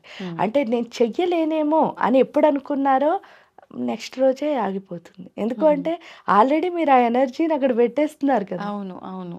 అంటే నాకు కుదరదేమో, అలా టైం పెట్టుకుంటే అవ్వదేమో ఏం అనుకోకూడదు. చేద్దాం అనుకున్నాను, స్టార్ట్ చేస్తాను, మిగతాదంతా ఎవరు చేయించే వాళ్ళు ఉంటారు అంతే. ఓకే అమ్మ, ఇది ప్రతి ఒక్క విషయంలోనూ ఇలానే తీసుకోవాలంటారా? అంటే దేవత ఆరాధన విషయం ఒక్కటే కాదు, మన నిత్య జీవితంలో కూడా అంటే కీడెంచి మేలెంచు అని చెప్పి పెద్దవాళ్ళు చెప్తారు. అంటే ప్రతిదీ మనం ఇలా అవుతుందేమో అని ఆలోచించిన తర్వాత పాజిటివ్ అయితే బాగుంటుంది. మా పెద్దవాళ్ళు అలానే చెప్పారు, మేము ఇలానే ఆలోచిస్తామని. చాలామంది ఎక్కువ నెగిటివే ఆలోచిస్తూ ఉంటారు. అవ్వదు అవ్వదు అనుకొని అయితే చాలా హ్యాపీ ఉంటుంది, అవుతుంది అవుతుంది అనుకొని అవ్వకపోతే చాలా బాధపడతామని చెప్పి ఇలా ఆలోచించి అలా ఆలోచిస్తారు. దీన్ని ఎలా తీసుకోవచ్చు అంటారమ్మా? అసలు అవుతుంది అవ్వదు అన్నది మొదలైంది అంటే మీరు ఆ పని చేయడం ఎందుకు, వేస్ట్ కదా. మీరు ఏదైనా ఒక పని చేయాలి అంటే నా లైఫ్లో నేను సక్సెస్ అవనేమో అనుకుని మనం పని మొదలెడితే ఇంక పని ఎలా సక్సెస్ అవుతాం? అంటే అవుతుందనే కదా వెళ్ళాలి దేనికైనా. అవును. కాబట్టి అసలు అవ్వదు అన్న మాటే మన మెదడులోకి రాకూడదు. ఎప్పుడు వచ్చిందో ఆ పని అవ్వదు. మీకు డౌట్ వచ్చింది, ఆ పని చెయ్యొద్దు అసలు. లేదు అవుతుంది అనుకుని వెళ్ళండి. ఫస్ట్ చెప్పిందే 10 రోజులు కష్టం అవుతుంది. ఎందుకు అవుతుంది అంటే మీరు నుంచోరో చూడాలి కదమ్మా. ప్రకృతి అయినా ఏ పనైనా మంత్రం అని కాదు, మనం నుంచో చూడాలి కదా. ఇప్పుడు తల్లి తండ్రి అయినా మనని టెస్ట్ చేస్తారు కదా, చేస్తారు. ఇది చేయగలవా చేయలేవా, అవును నేను చేస్తానన్నవన్నీ నాకు ఇచ్చేయరు కదా, ఏది కరెక్టో కాదో చూస్తారు. మరి అలాంటప్పుడు ప్రకృతి కూడా అంతే, నేను కరెక్ట్ అంటే నాకు నిజంగా అది కావాలంటే నేను నుంచోవాలి. నుంచుంటే 10 రోజులు 11వ రోజు నుంచి మీరు అస్సలు కష్టపడక్కర్లే, వాటంతట అవే అయిపోతూ ఉంటాయి మీకే తెలియకుండా. వాటినే చాలా మంది దేవుడు పూజ చేసేవాళ్ళు మా లైఫ్లో మిరాకిల్స్ అంటే ఏంటి అసలు, మనం నుంచుంటేనే మిరాకిల్స్ వస్తాయి. ఎందుకు ఒక ఎగ్జాంపుల్ చెప్తాను. ఫస్ట్ టైం మదురై వెళ్ళామమ్మా. మదురై వెళ్ళినప్పుడు 10 days చాలా హ్యాపీగా, అంటే టెంపుల్లో ఎవరో ట్రస్ట్ వాళ్ళు పూజలకి తీసుకువెళ్ళారు, అక్కడ క్లాసులు అవి చెప్పాం కాబట్టి ఆ టెంపుల్లో చాలా చాలా మంచి భోగాలన్నీ జరిగాయి. జరిగిన తర్వాత ఏంటయిందంటే ఫస్ట్ టైం మళ్ళీ కంచి వచ్చాను. ఆ తర్వాత ఎప్పుడో కొన్ని రోజుల తర్వాత అంటే మధుర మీనాక్షి, కంచి కామాక్షి, కాశీ విశాలాక్షి అంటారు తెలుసు కదా. అవునమ్మా. అయితే కంచి వస్తే అమ్మా అక్కడ అయితే వాళ్ళు తీసుకెళ్లారు Hmm. కాబట్టి ఎంతో బాగా జరిగింది. ఇక్కడ నాకు తెలిసిన వాళ్ళు ఎవరూ లేరు కదా, నువ్వు తప్ప. Hmm. ఆ, ఇక్కడ ఎలా ఏం చే- జరుగుతుందో తెలియదు అని చెప్పేసి వెళ్ళాం. ఆ. వెళ్ళేసరికి కరెక్ట్ గా టెంపుల్లోకి వెళ్ళాం అమ్మ. Hmm. టెంపుల్లోకి వెళ్ళేసరికి నువ్వు తెలిసిన దాని అంతే మనకి, అంటే ఆ అమ్మ తప్ప ఎవరో అంతే. తెలీదు. వెళ్ళేసరికి ఆయన ఎవరో తెలియదు, అసలు వాంగ వాంగ వాంగ వాంగ అని లోపలికి తీసుకెళ్ళిపోయారు. ఆ. లోపలికి అంటే ఎంత లోపలికి అంటే మరి ఏంటి అక్కడ లోపల శ్రీచక్ర అంటే ముందు గేట్ వరకు తీసుకెళ్ళి అంతా చేయించి ఆయన అన్ని చూపించారు. చూపించిన తర్వాత బయటకు వచ్చిన తర్వాత ఆయన ప్రసాదం అంతా ఇచ్చారు. ఇచ్చిన తర్వాత కేరళలో ఎక్కడుంటారు అన్నారు. ఆ రోజు నాకు తెలియదు, నేను కేరళ శారీ కట్టుకుని వెళ్ళా. కేరళలో ఎక్కడుంటారు అన్నారు. కాదు ఆంధ్ర అని. ఆయన పాపం కేరళ ఆయన, ఆ పూజారి ఎవరో ఆయన, మేము కేరళ అనుకుని పాపం లోపల వరకు తీసుకెళ్లారు. కానీ తీరా చూస్తే కాదని తెలిసింది. కానీ మామూలుగా అంటే ఆయన అనుకున్నది వేరు, జరిగింది వేరు. కాకపోతే మనకైతే చాలా బాగా దర్శనం అయింది హ్యాపీగా. అంటే ఆవిడ ఒక్కటి తెలిస్తే చాలు కదా. అందుకని ఎప్పుడైనా సరే మన అందుకే మీరు చూస్తే కూడా థాట్స్ ఎప్పుడు హైగా ఉండాలంటారు లైఫ్లో ఎదగాలంటే. అంటే మీరు ఆ హైనే పట్టుకోవాలి. ఎప్పుడైతే దాన్ని పట్టుకున్నారో మిగతావన్నీ ఈజీ అయిపోతాయి. అలా అని నేను చెప్పేది ఏంటి అంటే, నేను దేవుణ్ణి కొలుస్తున్నాను కాబట్టి, నేను అమ్మని నమ్ముతున్నాను కాబట్టి అమ్మ అమ్మ అమ్మ అనుకుంటూ వెళ్తున్నాను. అదే మీరు ఇంకో దాన్ని నమ్మచ్చు, మీరు చేస్తున్న వృత్తిని నమ్మచ్చు. ఆ వృత్తిని మీరు పట్టుకున్నా సరిపోతుంది. అప్పుడే మీకు పాజిటివ్ థింకింగ్ వచ్చేస్తుంది ఆటోమేటిక్గా. ఎందుకంటే మీరు అనుకున్న హై లాస్ట్ది ఏదైతే ఉందో దాన్ని ఎప్పుడైతే పట్టుకున్నారో ఆటోమేటిక్గా ఈ కిందవన్నీ మీరు చేసేసుకోగలుగుతారు ఈజీగా. ఆ హై అంటే ఏంటంటే కూడా నేనంటాను ఒక వ్యక్తి లేకపోతే ఒక ఇది కాదు, చక్కగా మీరు అనుకున్న, ఇప్పుడు సపోజ్ నేను ఇందులో ఎదగాలి, ఆ వృత్తి ఏదైతే ఉందో ఆ వృత్తిలో ఫైనల్ ఏంటి దాన్ని పట్టుకోవాలి. అది ఎంత అంటే భక్తిభావంతో, ఏదైనా భక్తే ఉండాలి. ఎందుకంటే డివోషన్ లేకుండా మనం ఫైనల్కి చేరలేము. ఎందుకంటే మీరు అనుకున్న పనిని మీరు ఇష్టంగా చేయాలి, అదే డివోషన్ అంటే.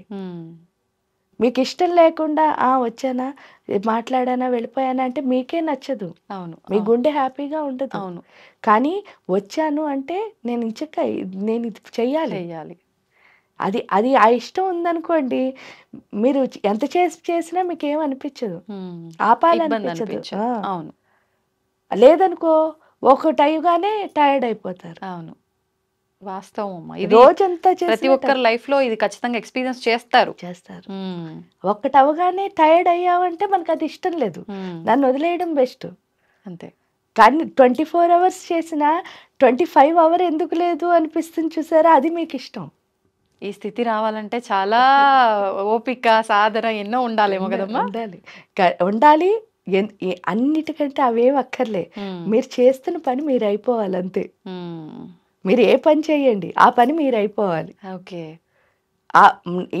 మీ ఐడెంటిటీ మీకు కనిపించకూడదు, మీ పనే మీకు కనిపించాలి. అది ఎప్పుడు కనిపిస్తుందో లైఫ్లో డెఫినెట్గా చాలా చాలా గొప్పగా ఎదుగుతారు. ఒక గోల్ ఉండాలి, ఆ గోల్ని రీచ్ అవ్వాలి అని అంటే ఇప్పుడు మీరు చెప్పినట్టుగా మన పని మనం చేసుకుంటూ పోవాలంతే. అమ్మ, ఇట్లా మన పని మనం చేసుకుంటూ పోతుంటాము. కానీ కొన్నిసార్లు అనిపిస్తూ ఉంటుంది, నేను ఎంత కష్టపడ్డా ఏం చేసినా, నేను చాలా జెన్యున్గా ఉన్నా, అన్ని రకాలుగా నేను కరెక్ట్గా నా వేలో నేను వెళ్తున్నా, కానీ నాకు ఏది ఫేవర్గా అవ్వటం లేదు, నా గోల్ని నేను రీచ్ అవ్వలేకపోతున్నాను అంటే నాకు అదృష్టం లేదేమో, నాకు ఇంతవరకే రాసి పెట్టుందేమో, ఇలా మాట్లాడుతూ ఉంటారు. నిజంగా అదృష్టం అనేది ఉంటేనే మన హార్డ్ వర్క్కి ఫలితం ఉంటుందంటారా? నేను దాన్ని ఒప్పుకొని ఇందాక చెప్పిన భారతమే చెప్తున్నా. అలా అనుకుంటే అసలు వాళ్ళు అడవుల్లో తిరుగుతూ కూడా అంటే ఫెయిల్ అయిపోయినట్టే కదా. అవును, ప్రతి క్షణం ఫెయిల్ చేస్తూనే వచ్చాడు కదా. అవును, ఎవరు? దుర్యోధనుడు.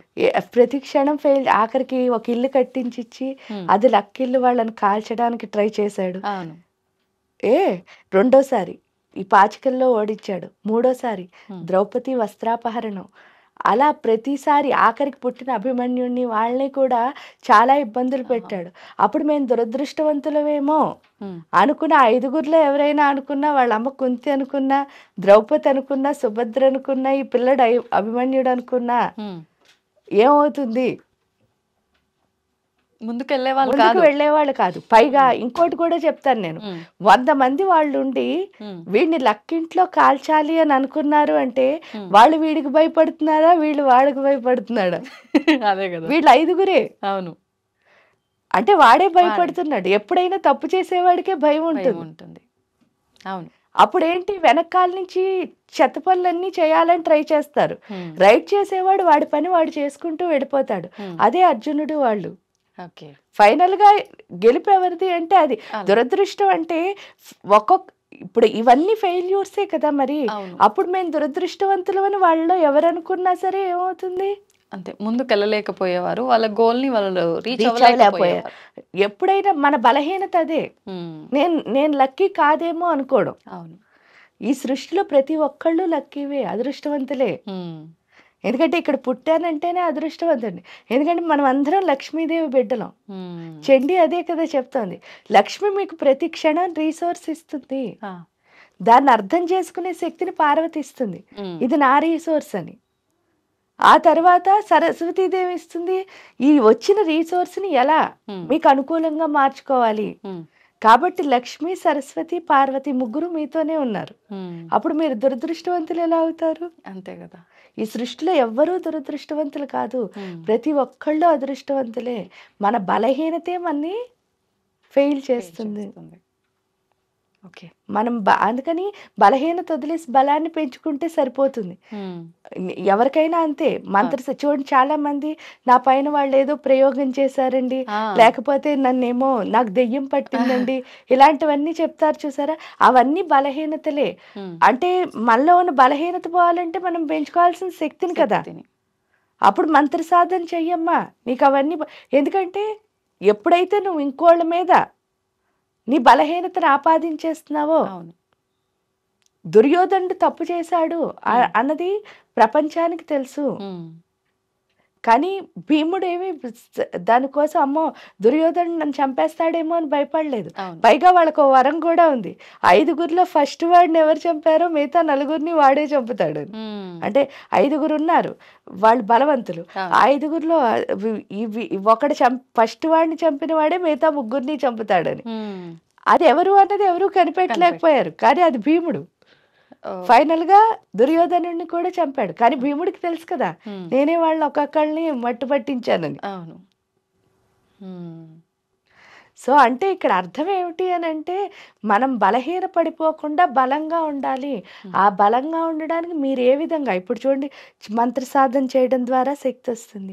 అంతేకాకుండా ఇప్పుడు కొంతమంది మోటివేట్, ఎవరైనా మాట్లాడితే వింటూ ఉంటే వాళ్ళు మోటివేట్ అవుతారు. అలా లేదా మీకు మీరు చెప్పుకునే స్థితి ఉంటుంది, అది గొప్పది. ఎప్పుడు మిమ్మల్ని మీరు సమాధానపరుచుకునే స్థితి, అది ఇంకెక్కడికి వెళ్ళక్కర్లేదు. హాయిగా మీరు కూర్చుని మిమ్మల్ని మీరే సమాధానపరచుకోవచ్చు ప్రశాంతంగా. ఇలా మీకు ఏ విధంగా నప్పితే ఆ విధంగా మీ శక్తిని పెంచుకోవాలి తప్ప బలహీనులు అయిపోకూడదు. ఇప్పుడున్న పరిస్థితి బలహీనులు అవడం వల్ల వచ్చింది తప్ప దురదృష్టవంతులు అన్నవాళ్ళు ఈ భూమి మీద ఒక్కళ్ళు కూడా ఉండరు. ఓకే. అంటే ప్రతి ఒక్కరు అలా భావన చేసుకుంటున్నారు, అలా ఇంకా వీక్ అయిపోతున్నారు అంతే. అది తెలుసుకుంటే అందరూ ముందుకెళ్ళొచ్చు ఆ భయం నుంచి బయటపడి. అమ్మ, మనకు ఆషాఢ మాసంలో తొలి ఏకాదశి ప్రారంభమవుతోంది. అప్పటి నుంచి పండుగలన్నీ కూడా ప్రారంభమవుతాయి. అంటే మన ప్రతి నెలలో మనకి 2 ఏకాదశులు వస్తాయి. మన సనాతన ధర్మంలో ఏకాదశికి ఒక ప్రత్యేకమైన ప్రాధాన్యత ఉంది. మరి ఈ ఏకాదశికి మాత్రం ప్రత్యేకించి చాతుర్మాస దీక్షలు ప్రారంభమవుతాయి, విష్ణుమూర్తి ఆరాధన ప్రారంభమవుతుంది. ఏంటమ్మా, దాని గురించి వివరించండి. తొలి ఏకాదశి అంటే అందరూ మొదటగా వచ్చే ఏకాదశి అని చెప్తారు. కానీ తొలి ఏకాదశి అంటే ఏంటంటే తొలకరివాన స్టార్ట్ అయ్యే టైం, అందుకని ఫస్ట్ ఏకాదశి. ఈ ఆషాఢ మాసం అన్నది మీరు చూస్తే శూన్యమాసం, ఇక్కడి నుంచే మొదలవుతుంది రోజులన్నీ. ఆషాఢం, శ్రావణం, భాద్రపదం, ఆశ్వీజం, కార్తీకం. ఈ ఆశ్వీజ కార్తీక మాసాలు చాలా గొప్ప మాసాలు. ఎందుకు అంటే ఏ సాధకులకైనా సిద్ధినిచ్చే మాసాలు. అందుకే ఆశ్వీజ పౌర్ణమి నుంచి కార్తీక పౌర్ణమి వరకు ఉన్న నెల రోజుల రాత్రుల్ని బృందావనంలో అయితే రాసని చేస్తారు, మామూలుగా వాటిని సిద్ధరాత్రులు అని పిలుస్తారు. అందుకే మీరు చూడండి, కాలరాత్రి, మహారాత్రి, మోహరాత్రి. ఆ మోహరాత్రులు అని ఈ నెల రోజుల్ని. ఏంటి అంటే మనలో ఉన్న ఆకర్షణలన్నీ పోయే రాత్రులు. మీరు చూస్తే కూడా ద్వాదశి వరకు, క్షీరాబ్ది ద్వాదశి వరకు ఈ చాతుర్మాస దీక్షలు జరుగుతాయి. ఎందువల్ల అంటే ఇవి చేసుకోవడం ద్వారా ఆ సమయంలో దీక్ష, భాద్రపద మాసం మళ్ళీ శూన్యమాసం, ఆషాఢ మాసం శూన్యమాసం. ఈ శూన్యమాసాల్లో సాధన చేయడం ద్వారా బోళ్ళంతా మంచి అంటే ఏంటి అంటే శక్తి అన్నది బాగా వస్తుంది, అంటే దేవతారాధన వల్ల. అంతేకాకుండా అవేమో మోహరాత్రులు, మనలో ఉన్న ఆకర్షణలు. జనరల్గా ఏంటి అంటే సాధకుడికి ఆకర్షణలను వదిలేయడం, దైవం వైపు ముందుకు వెళ్ళడం. ఈ మొత్తం ఈ మాసాలన్నీ ఏం చేస్తున్నాయి, ఈ 4 నెలల కాలం మన్ని అక్కర్లేనివన్నీ వదిలించేసి ఆధ్యాత్మికంగా ఎదగడం. ఆషాఢ మాసం నుంచి మనకి భాద్రపద మాసం ఎండింగ్ వరకు చేస్తే ఆశ్వీజ కార్తీక మాసాలు దేవతను చేరుకోవడానికి ముందుకు తీసుకువెళ్తాయి. అందుకని ఈ 4 నెలల కాలాన్ని దీక్షగా పట్టి సాధకులు ఏం చేస్తారు అంటే మంత్ర సాధన చేసుకుంటూ ఇంకా వాళ్ళు పూర్తిగా మంత్ర సాధనలోనే ఉంటారు. ఆ ఉండడం ద్వారా ఏమవుతుంది అంటే వాళ్ళకంటూ ఒక మంత్రం ఉంటుంది. ప్రతి సాధకుడు ఎన్ని మంత్రాలు చేసినా వాళ్ళకి అంటూ ఒక మంత్రం ఉంటుంది, గురువు మెయిన్గా ఇచ్చిన మంత్రం. ఆ మంత్రాన్ని పూర్తిగా ఆ 4 నెలల కాలం పాటు సాధన చేయడం ద్వారా ఆ మంత్ర దేవతకి దగ్గర అవడం. ప్లస్ ఏంటి అంటే ఆ టైంలో తిండిని కొంచెం తగ్గిస్తారు. ఎందువల్ల తిండి ఎక్కువ తినడం వల్ల బద్ధకం అన్నది పెరిగి నిద్ర అన్నది పడుతుంది. కానీ ఏంటంటే నిద్ర తిండి తగ్గించి, అంటే శరీరానికి సంబంధించిన సుఖాలని తగ్గించి పూర్తిగా కష్టపడి దేవత వైపు వెళ్ళడానికి చేసేదే ఈ చాతుర్మాస్య దీక్ష. అమ్మ, ఇప్పుడు భగవంతుడు యోగ నిద్రలో ఉంటాడు అని అంటారు. కొంతమంది నిద్రపోయిన తర్వాత భగవంతుడు మా కోరికలు ఎలా తీరుస్తారు అని మూర్ఖంగా మాట్లాడుతూ ఉంటారు. అసలు ఏంటమ్మా దాని గురించి వివరణ? యోగ నిద్ర అంటే నిద్రపోవడం అని కాదు, ఆయన పూర్తిగా ఎందులో అంటే ధ్యానంలో ఉండడం అని. ఇప్పుడు మనమైనా యోగ నిద్ర అంటే అదే కదా, కామ్గా, అంటే మనస్సును పూర్తిగా ఆపేసి ఉంటాడు. అలాంటప్పుడు విష్ణుమూర్తి నుంచి మనకు వచ్చే శక్తి ఏదైతే ఉంటుంది అంటే విష్ణుమూర్తి మనలో ఉన్న మాయల్ని తొలగిస్తాడు. కాబట్టి ఆయన యోగ నిద్రలో ఉన్న టైంలో చేయడం ద్వారా మనలో ఉన్న మాయల్ని పూర్తిగా తొలగించుకోవడానికి. ఎందుకంటే జనరల్గా మనం అబద్ధంలో ఎక్కువ ఉంటాం, నిజంలో తక్కువ ఉంటాం. ఇక్కడికి వచ్చేసరికి ఏంటి అంటే అబద్ధాన్ని వదిలేసి నిజం వైపు వెళ్ళే స్థితి అన్నది మనకి విష్ణుమూర్తి నేర్పిస్తాడు. పైగా ఏంటి అంటే మన లోపల విష్ణు గ్రంథి అని ఒక గ్రంథి ఉంటుంది. ఈ మణిపూర్ అనాహత చక్రాలను కలుపుతూ ఆ విష్ణు గ్రంథి విభేదన అయితేనే సాధకుడు ముందుకు వెళ్ళడానికి అవకాశం ఉంది.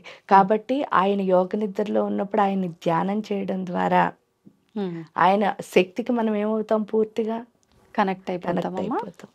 ఎప్పుడైతే కనెక్ట్ అయ్యామో ఏంటి అని అంటే వీళ్ళు ఆయన కోరికలు తీర్చడానికి చేసేది కాదు సాధన. ఫస్ట్ మనం అర్థం చేసుకోవాలి, కోరికలు ఏమీ లేకుండా చేసుకోవడానికి చేసేదే సాధన. కాబట్టి ఇంక మూర్ఖత్వంగా మాట్లాడడానికి ఏం లేదు. ఎప్పుడైతే విష్ణువుతో మనం కనెక్ట్ అవుతామో మాయలకు వెళ్లకుండా పూర్తిగా మనం నిజం, ఆ నిజం ఏమిటి అంటే తల్లి. అందుకే మధుకైటపుల్ని చంపినప్పుడు ఆ తల్లిని ఆయన దింపుతాడు యోగ నిద్రలోంచి బయటకు వచ్చి. ఫస్ట్ అధ్యాయం అదే చండీ సప్తశతిలో. ఎప్పుడైతే ఆ తల్లి వస్తుందో ఆ తల్లి ఏం చేస్తుంది, వీళ్ళిద్దరిని హతమారుస్తుంది. ఇక్కడికి వచ్చేసరికి ఏంటి అని అంటే అది ఆ కనెక్షన్ అన్నది మనకి ఎప్పుడైతే ఏర్పాటు చేశాడో, నిజం అమ్మ ఎందుకండి అని అంటారు. అంటే ఈ సృష్టిలో ఎవరికైనా ఒకే ఒక నిజం, అది తల్లే. ఆ ఒకే ఒక ఏంటంటే ఆ కడుపులోంచి నేను వచ్చానన్నది ఒక్కటే మనకి నిజం, మిగతావన్నీ నమ్మకాలే. అంటే విష్ణు మాయని తొలగించి ఆ తల్లితో కలుపుతాడు అనమాట.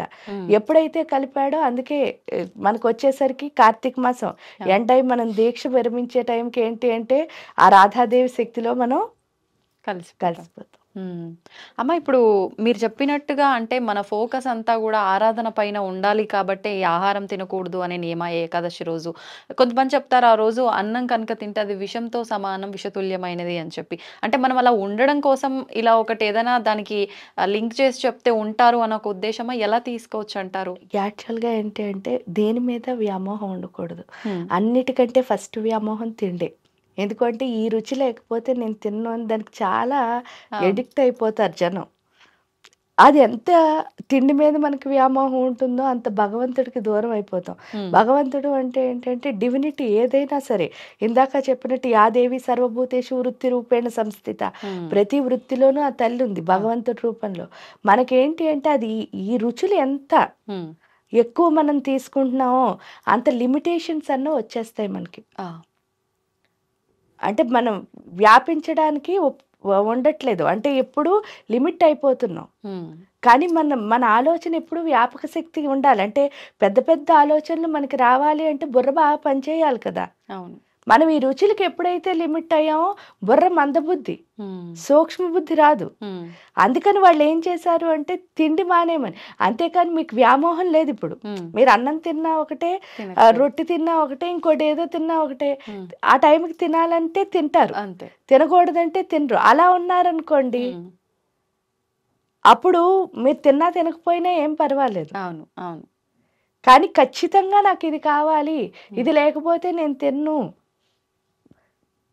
చాలా మంది అసలు పొద్దున్న లేచిన దగ్గర నుంచి ఆ తిండి కోసమే బోళ్ళని పాటలు పడేవాళ్ళని కూడా మీరు చూస్తారు. అవునవును. సో అలా ఉన్న వాళ్ళకి ఒక బ్రేక్ అన్నమాట. ఎప్పుడైతే ఇచ్చారో అది ఆపితే ఏమవుతోంది వాళ్ళ మెదడులో అన్నది వాళ్ళకి అర్థమవుతుంది. ఓకే. ఎందుకు అని అంటే అది ఎక్కువ మనం ఎప్పుడైతే ఆ రుచి మీద వ్యామోహం పెట్టుకున్నామో మనం లిమిట్ చేసేసుకోవడం వల్ల బుద్ధి అన్నది మందగిస్తుంది. ఆ మందగించిన బుద్ధిని సూక్ష్మ బుద్ధి కింద మార్చుకోవడానికే వాళ్ళు ఇవి చెప్పారు. పైగా ఉపవాసం అంటే తిండి మానేయని కాదు, దగ్గరగా ఉండు. ఉపవాసం దగ్గరగా ఉండు, భగవంతుడికి దగ్గరగా ఉండు. ఆ దగ్గరగా ఉండే స్థితి మీకు తిన్నా ఉందనుకో తప్పకుండా ఉండొచ్చు, లేదనుకో మనకు అది వచ్చే వరకు ట్రై చేయాలి. అది ఇక్కడ. ఓకే అమ్మ, ఇప్పుడు మీరు అన్నదాన్ని బట్టి నాకు అనిపించింది ఏంటంటే, సాధారణంగా పెద్దవాళ్ళు చెప్పే కొన్ని పదాల్లో ఏం చేసినా మనం కష్టపడేది అంటే బట్ట పొట్ట కోసమే కదా. ఈరోజు మనం తినకుండా తర్వాత ఫ్యూచర్లో పెద్దవాళ్ళు అయిన తర్వాత తిందామన్నా అప్పుడు తినలేము అని చెప్పి అంటూ ఉంటారు. దీన్ని ఎలా తీసుకోవచ్చు అంటారు? అంటే తినడం అన్నది ఎందుకు అంటే పొట్ట కోసమే. అంటే పొట్ట నిండి, ఇప్పుడు సపోజ్ చూడండి, పొద్దున బ్రేక్ఫాస్ట్ చేశారు, అది పొట్ట కోసమే. మధ్యాహ్నం లంచ్ చేశారు, అది పొట్ట కోసమే. రాత్రి డిన్నర్ చేశారు, అది పొట్ట కోసమే. కానీ ఆ తర్వాత కూడా పొట్ట కోసమే మీరు ఏం చేస్తున్నారు? దాని వైపే పరుగులు తీస్తున్నాం. మీరు అన్నీ వదిలేశారు, ఇంకేంటి అంటే పొట్ట కోసం అంటే ఆ పొట్ట కోసం కావాల్సినంతే మీరు తెచ్చుకోవాలి కదా. అవును. అంటే మీరు దాని వైపు ఫోకస్ లేదు మీకు అసలు. అవును. మీరు సంపాదించడం అన్న దానిలో పెట్టుకున్న తర్వాత ఆ పొట్టను కూడా వదిలేశారు. నిజం చెప్తే ఏ పొట్ట కోసం అన్నారో ఆ పొట్టని. వాస్తవం.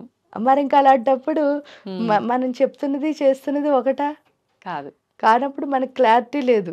ఫస్ట్ ఆ క్లారిటీ ఎవరికి వాళ్ళు తెచ్చుకోవాలి. కరెక్ట్. నాకేం కావాలి, ఆ నాకేం కావాలి తెచ్చుకోవాలన్నా మళ్ళీ సాధనే. అవును. ఆ సాధన ఏంటంటే సాధనమున పనులు సమకూరు ధరలోన. మనకేం కావాలి అని మన క్లారిటీ వస్తుంది. అవును. అది లేక ఏంటంటే మనం ఏం చేస్తున్నామో మనకి తెలియదు అనమాట. అంటే వాళ్ళు ఎవరో తాగారు మత్తుగా ఉన్నారని మనం చెప్పక్కర్లే, అందరూ అదే మత్తులో ఉన్నారు, ఆ కన్ఫ్యూజన్ అనే మత్తులో. కరెక్ట్ అమ్మా. అది వదిలేసుకుని నా లైఫ్కి ఏం కావాలి అన్న క్లారిటీ మనం తెచ్చుకోవాలి అంటే తప్పకుండా ఏదో ఒక విషయంలో సాధన చేయాలి. అది మీ జాబ్ చేస్తారా, మీ ఇంటి విషయంలో చేస్తారా, లేకపోతే దేవుడు సాధన. ఎందుకంటే అన్నిటికంటే ఈజీ ఏంటి అంటే దేవుడు సాధన చేయడం ద్వారానే మనలో మార్పు వస్తుంది. అవును.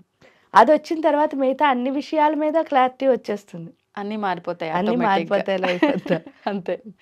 ఓపిక, ఒక రకమైన సహనం అన్నీ వచ్చేస్తాయి ఆటోమేటిక్గా స్పిరిచువల్ పర్సన్స్కి. కాబట్టి అన్నీ బ్యాలెన్స్ చేసుకోగలుగుతారు. సంతోషం అమ్మ, చాలా మంచి విషయాలు తెలియజేశారు. ధన్యవాదాలు. తవ్వుతూనే శివలింగం సరే దాన్ని అట్లా కప్పేసేయండి, చూపించదండి. మూర్తి పూజ కాదు, సాక్షాత్ బ్రజేంద్ర నందన భగవాన్ ఉన్నారు మూర్తిలో. ఏమీ ఆశించకుండా ఆరాధించే వాళ్ళు కూడా ఉన్నారా ప్రభుజీ? నిజమైన భక్తి అంటే మనకు తెలియదు కాబట్టి